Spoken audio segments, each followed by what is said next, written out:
Today's hearing comes at a critical juncture in the Department of Homeland Security's efforts to secure maritime cargo entering our nation's ports.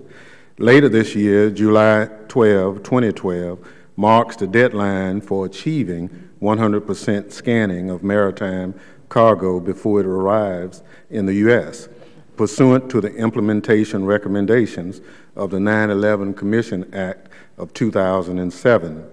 In other words, the law requires all U.S.-bound cargo be scanned either through non-intrusive scanning machines or receive a physical examination.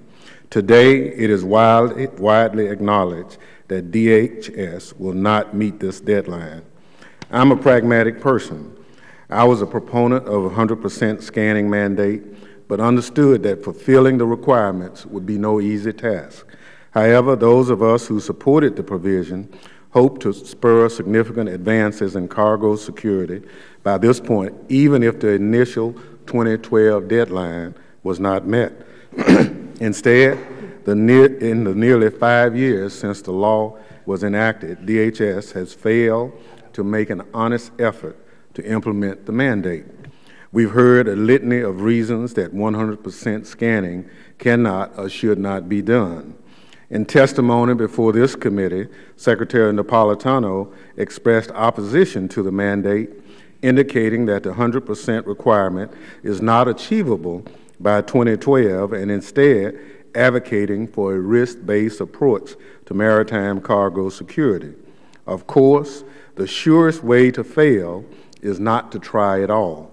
Equally troubling is the fact that in recent years, some of DHS's existing cargo security programs have become stagnant or have been scaled back. For example, the Container Security Initiative, CSI, is operational in the same 58 ports that were active before the enactment of the 9/11 Act.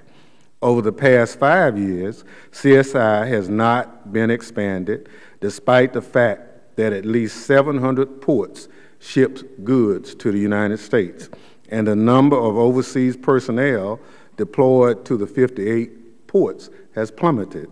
Specifically, in 2009, there were 167 CSI officers at overseas ports. Today, there are only 79. Similarly, while a few years ago the Secure Freight Initiative included 6 ports, today the program has reduced to a single low-volume port. Last month, the administration released a long-awaited national strategy for global supply chain security. You've heard my ranking member talk about the size of this 6-page document. It's hard to see how this document could offer a comprehensive blueprint for enhancing the security of the supply chain, especially given the enormity of the task and the number of stakeholders involved. Nevertheless, I expect to hear testimony today from DHS witnesses about how successful the department has been at creating programs to ensure that shippers can be trusted, manifests are analyzed, and ports are protected. These programs play an important role in maritime security.